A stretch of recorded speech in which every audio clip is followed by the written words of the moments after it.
Objective clear तो result clear के साथ हम फिर से क्लास 10th के ज्योग्राफी के ऑल ऑब्जेक्टिव का वीडियो लेकर आए। ठीक है, आप शुरू से अंत तक देखिएगा। ज्योग्राफी से रिलेटेड जितना भी ऑब्जेक्टिव बनेगा ना, आपको इसी वीडियो से मिल जाएगा, कहीं आगे देखने की ज़रूरत नहीं है। चलिए, समय को हम गवाएंगे ज़्यादा नहीं।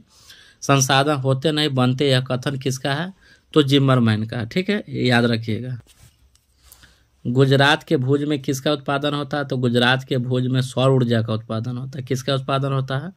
सौर ऊर्जा का उत्पादन होता है। किसी देश को तट रेखा से 200 किलोमीटर की दूरी तक के क्षेत्र को क्या कहा जाता है?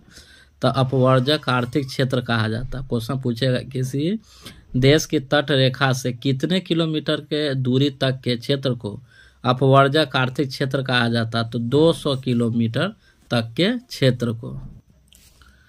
हमारे पास पेट भरने के लिए बहुत कुछ है, लेकिन पेटी भरने के लिए नहीं। यह बात कौन कहा था? तो महात्मा गांधी ने कहे थे। बात ध्यान में रखिए, स्टेटमेंट ही। नर्मदा बचाओ अभियान किसने चलाया था? तब मेघा पाटेकर ने चलाया। या मेघा पाटेकर किस नदी से जो नदी के विरुद्ध अभियान चलाया था? तो नर्मदा बचाओ। ठीक है, उसके बाद चिपको आंदोलन। चिपको आंदोलन का जनक किसको कहा गया? सुंदरलाल बहुगुणा। या सुंदरलाल बहुगुणा किससे संबंधित है? तो चिपको आंदोलन से। ठीक है, वर्षा जल संचयन से संबंधित व्यक्ति कौन है? तो संदीप पांडे ने वर्षा जल संचयन के बारे में सराहनीय कदम उठाए थे। ठीक है, ये तीनों व्यक्ति का महत्वपूर्ण योगदान है। यहाँ से एक न एक क्वेश्चन आना निश्चित है। ठीक है, उसके बाद आइए इधर। विश्व पर्यावरण दिवस कब मनाए जाते हैं? तो विश्व पर्यावरण दिवस 5 जून को मनाए जाते हैं। माने जून के पहले सप्ताह में मनाए जाते हैं। और कब से मनाए जाते हैं? तो 1973 से मनाए जाते हैं। घोषणा हुआ था 1972 में, लेकिन 5 जून 1973 से विश्व पर्यावरण दिवस मनाना शुरू हुआ था। और कहाँ से यह शुरू किया गया था? स्कॉटहोम से। कहाँ से शुरू किया गया था? स्कॉटहोम से। ठीक है, विश्व पर्यावरण दिवस की शुरुआत कहाँ से हुआ था? स्कॉटहोम से हुआ था 5 जून 1973 में, लेकिन घोषणा 1972 में हुआ था। ठीक है, प्रथम पृथ्वी सम्मेलन कब हुआ था? तो जून 1992 में हुआ था। कहाँ हुआ था? Rio de Janeiro. Rio de Janeiro कहाँ पड़ता है? तो ब्राजील में पड़ता है। इसमें विकसित और विकासशील देशों के लगभग 178 प्रतिनिधि भाग लिए थे। ठीक है, प्रथम पृथ्वी सम्मेलन में ही 21 सूत्री कार्यक्रम चलाए गए। तो माने 21 बिंदुओं पर फोकस किया गया था। ठीक है, और ध्यान में रखिएगा, प्रथम पृथ्वी सम्मेलन में ही विश्व पर्यावरण कोष की स्थापना हुआ था। विश्व पर्यावरण कोष की स्थापना किस पृथ्वी सम्मेलन के समय हुआ था? तो प्रथम पृथ्वी सम्मेलन के समय। प्रथम पृथ्वी सम्मेलन कब हुआ था? जून 1992 में हुआ था। कहाँ हुआ था? तो Rio de Janeiro. Rio de Janeiro कहाँ पड़ता है? तो ब्राजील में पड़ता है। ठीक है, द्वितीय पृथ्वी सम्मेलन कब आयोजित हुआ था? तो जून 1997 में हुआ था। जून 1997 में हुआ था। कहाँ हुआ था? न्यूयॉर्क में हुआ था। ठीक है, और द्वितीय पृथ्वी सम्मेलन को पल्स 5 सम्मेलन भी कहा जाता। ठीक है, क्वेटो सम्मेलन कब हुआ था? तो दिसंबर 1997 में हुआ था। ठीक है, क्वेटो कहाँ पड़ता है? तो जापान में पड़ता है। क्वेटो सम्मेलन किस लिए हुआ था? तो ग्लोबल वार्मिंग से बचाने के लिए हुआ था। क्वेटो सम्मेलन के अंतर्गत कुल 6 गैसें आते। क्या गैसें आते? 6 गैसें। CO2, methane, NO2, HF। माने इतना ही आप याद रखिए ना, आगे याद करने की कोई ज़रूरत नहीं है। तृतीय पृथ्वी सम्मेलन कब आयोजित हुआ था? तो तृतीय पृथ्वी सम्मेलन सितंबर 2002 में आयोजित हुआ था। कहाँ हुआ था? तो जोहान्सबर्ग में हुआ था। कहाँ हुआ था? जोहान्सबर्ग में। टोटल 2000 प्रतिनिधि भाग लिए थे। तो सबसे ज़्यादा प्रतिनिधि इसी में भाग लिए थे। प्रथम पृथ्वी सम्मेलन जून 1992 रियो डी जेनेरो ब्राजील में। प्रथम पृथ्वी सम्मेलन को 21 सूत्री कार्यक्रम भी कहा जाता है। और इसी के समय विश्व पर्यावरण कोष की स्थापना हुआ था। द्वितीय पृथ्वी सम्मेलन जून 1997 को हुआ था। कहाँ हुआ था? न्यूयॉर्क में हुआ था। और द्वितीय पृथ्वी सम्मेलन को हम पल्स 5 सम्मेलन भी कहते हैं। ठीक है, क्वेटो सम्मेलन दिसंबर 1997 में हुआ था, जो ग्लोबल वार्मिंग से संबंधित है। और क्वेटो जगह कहाँ पड़ता है? जापान में। और ग्लोबल वार्मिंग के अंतर्गत कुल 6 गैसें आते हैं, जिसमें सबसे ज़्यादा उत्तरदायी गैस है CO2। ठीक है, कोयला किस प्रकार का संसाधन है? तो अनवीकरणीय। अनवीकरणीय को समाप्य संसाधन भी कहा जाता है या परंपरागत ऊर्जा स्रोत भी कहा जाता है। सौर ऊर्जा किस प्रकार संसाधन है? तो सौर ऊर्जा पुनः पूर्ति योग्य संसाधन या पुनः पूर्ति योग्य को नवीकरणीय संसाधन भी कहा जाता है और इसको गैर परंपरागत ऊर्जा स्रोत भी कहा। तट रेखा से कितने किलोमीटर? तो 200। डाकियों की अर्थव्यवस्था का संबंध संसाधनों के अनियोजित विदोहन से समुद्री तट में राजनैतिक सीमा के कितने किलोमीटर क्षेत्र तक राष्ट्रीय संपदा निहित है? तो 19.2 किलोमीटर। भारत के कुल भूमि का कितना प्रतिशत भाग मैदानी क्षेत्र के अंतर्गत आते हैं? तो 43%। भारत के कुल भूमि का कितना प्रतिशत भाग मैदानी क्षेत्र है? तो 43%। कितना भाग आपका पर्वतीय क्षेत्र है? तो 30%। और कितना भाग पठारी क्षेत्र है? तो 27%। भारत के कुल भूमि का 43% भाग मैदानी क्षेत्र है और 30% भाग पर्वतीय क्षेत्र और 27% भाग पठारी क्षेत्र है। देखिए, पुराने जलोढ़ मिट्टी को बांगर कहते हैं, ठीक है, और नवीन जलोढ़ मिट्टी को खादर कहते हैं। पुराने जलोढ़ मिट्टी को क्या कहते हैं? बांगर। और नवीन जलोढ़ मिट्टी को क्या कहते हैं? खादर कहते हैं, ठीक है। और जलोढ़ मिट्टी में जनसंख्या घनत्व अधिक पाया जाता है और जलोढ़ मिट्टी में ही गहन कृषि की जाती है, ठीक है। और जलोढ़ मिट्टी में पोटास, फास्फोरस, चूना की प्रधानता ज़्यादा पाई जाती है, जबकि नाइट्रोजन जैसे तत्वों की में कमी पाई जाती है, ठीक है। काली मिट्टी का दूसरा नाम है रेगुर मृदा, ठीक है, रेगुर मृदा। और इसी का दूसरा नाम है कपासी मृदा। तो किससे कपासी मृदा कहा जाता है? तो काली मिट्टी को। क्यों कहा जाता है? क्योंकि कपास की खेती के लिए सर्वाधिक उपयुक्त मिट्टी काली मिट्टी है, इसलिए काली मिट्टी को कपासी मृदा भी कहा जाता है। किसी भी देश में पर्यावरण को अगर संतुलित रखना है तो उसके कुल क्षेत्र का 33% भूभाग पर वन का विस्तार होना चाहिए।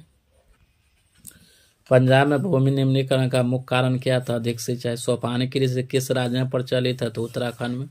मरुस्थलीय मृदा का सबसे अधिक विस्तार कहाँ? तो राजस्थान में। मेढक के प्रजनन को नष्ट करने वाला रसायन कौन सा है? तो एंड्रीन। और एंड्रीन रसायन के प्रयोग से कीटों की संख्या में वृद्धि भी हो जाती है, ठीक है। तो कौन से रसायन के प्रयोग से कीटों की संख्या में वृद्धि होती है? तो एंड्रीन। कौन से रसायन के प्रयोग से मेढक के प्रजनन क्षमता नष्ट हो जाती है? तो एंड्रीन। काली मृदा का दूसरा नाम क्या आता है? रेगुर मृदा। वृहद क्षेत्र में जल की उपस्थिति के कारण पृथ्वी को क्या कहते हैं? तो नीला ग्रह। किसकी उपस्थिति के कारण पृथ्वी को नीला ग्रह कहा जाता है? तो जल की उपस्थिति के कारण घुमा भी सकता है। कुल जल का कितना प्रतिशत भाग महासागरों में निहित है? तो 96%। देश के बांधों को किसने भारत का मंदिर कहा था? तो पंडित नेहरू ने कहा था। प्राणियों के शरीर में कितना प्रतिशत जल की मात्रा निहित होती है? तो 65%। बिहार में अति जल दोहन से किस तत्व का संकेंद्रण बढ़ा है? तो आर्सेनिक का। हीराकुंड बांध परियोजना कहाँ है? तो हीराकुंड बांध परियोजना उड़ीसा में। हीराकुंड बांध परियोजना किस नदी पर है? तो महानदी पर है, ठीक है। विश्व में सर्वाधिक वर्षा कहाँ होती है? तो मासिनराम में। अगर मासिनराम ऑप्शन ना है तब चेरापूंजी मारिएगा। अगर दोनों ऑप्शन दिया हुआ मासिनराम और चेरापूंजी, तब हम सिर्फ मासिनराम में ही मारेंगे, ठीक है। तो विश्व में सर्वाधिक वर्षा कहाँ होती है? तो मासिनराम में होती है। उसके बाद चेरापूंजी में आता। और मासिनराम, चेरापूंजी दोनों भारत के मेघालय राज्य में स्थित, ठीक है। अगर मान लीजिए कि मासिनराम चेरापूंजी न दे के मेघालय दे दिया तो आप मेघालय मारिएगा, ठीक है। भारत में 2001 में कितने प्रतिशत भौगोलिक क्षेत्र में वन का विस्तार था? तो 20.60। वन स्थिति रिपोर्ट के अनुसार भारत में वन का विस्तार कितना है? तो वन का विस्तार आपका 20.55%, ठीक है। बिहार में कितने प्रतिशत भौगोलिक क्षेत्र में वन का फैलाव है? तो 10% से कम। 10% से कम जो भी ऑप्शन होगा वही आंसर होगा, ठीक है। पूर्वी राज्यों में 188 आदिवासी जिलों में देश के कुल क्षेत्र का कितना प्रतिशत है? तो 60.11। किस राज्य में वन का सबसे अधिक विस्तार है? तो मध्य प्रदेश में। किस राज्य में वन प्रतिशत सबसे अधिक है? तो वहाँ पर मिजोरम मारिएगा, ठीक है। तो यहाँ मिजोरम नहीं दिया हुआ, प्रतिशत में पूछेगा तो मिजोरम, सबसे अधिक विस्तार पूछेगा तो मध्य प्रदेश। वन संरक्षण प्रबंधन की दृष्टि से वनों को कितने भागों में बांटा गया है? तो 3 भागों में बांटा गया। संविधान की धारा 21 का संबंध किससे है? तो वन जीवों एवं प्राकृतिक संसाधनों से। प्राकृतिक संसाधनों के संरक्षण 68 में कौन सा कन्वेंशन हुआ था? तो अफ्रीकी कन्वेंशन हुआ था। तो अफ्रीकी कन्वेंशन कब हुआ था? 1968 में। किस लिए हुआ था? तो प्राकृतिक संसाधनों के संरक्षण के लिए। कौन से जीव केवल भारत में ही पाया जाता है? तो डॉल्फिन पाया जाता है। भारत का राष्ट्रीय पक्षी कौन है? तो मयूर यानी मोर। मैंग्रोव का सबसे अधिक विस्तार कहाँ है? तो सुंदरबन में है। सुंदरबन कहाँ है? तो पश्चिम बंगाल में। ठीक है। टेक्सोल का उपयोग कहाँ होता है? तो टेक्सोल का उपयोग कैंसर के उपचार में किया जाए। चरक का संबंध किस देश से था? तो भारत से था। भारत में लगभग कितने खनिज पाए गए? तो 100 खनिज। कौन लौह अयस्क युक्त खनिज का उदाहरण है जिसमें लौह युक्त खनिज माने लोहा पाया जाता है? ठीक है। तो चूना पत्थर। निम्नलिखित में कौन अधात्विक खनिज का उदाहरण था? अभ्रक है। किस खनिज को उद्योगों की जननी माना जाता है? लोहा को।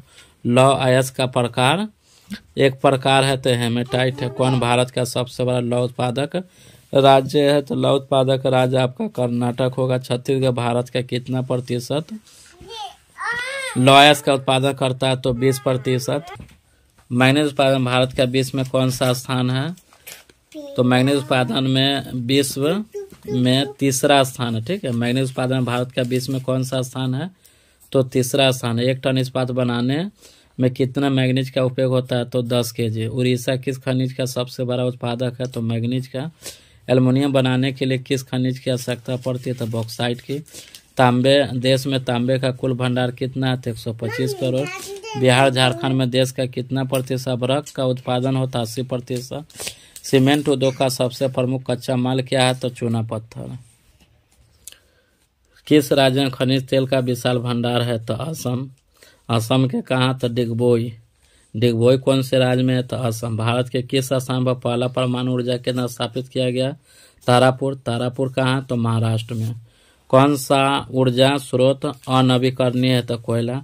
प्राथमिक ऊर्जा का उदाहरण नहीं है? तो विद्युत ऊर्जा का गैर पारंपरिक स्रोत है? तो सौर ऊर्जा। गोंडवाना समूह के कोयला का निर्माण 20 करोड़ वर्ष पूर्व हुआ था। भारत में कोयले का सर्वप्रमुख उत्पादक राज्य कौन है? तो झारखंड है। सर्वोत्तम कोयले का प्रकार कौन है? तो एंथ्रासाइट है। मुंबई हाई क्यों प्रसिद्ध है? तो खनिज तेल के लिए। भारत का प्रथम तेल शोधक कारखाना कहाँ स्थापित हुआ? तो डिगबोई। डिगबोई कौन से राज्य में है? तो डिगबोई आपका असम है। प्राकृतिक गैस किस खनिज के साथ पाया जाता है? तो पेट्रोलियम। भाखड़ा नंगल परियोजना किस नदी पर है? तो सतलज। दक्षिण भारत की सबसे बड़ी नदी घाटी परियोजना कौन सी है? तो तुंगभद्रा है।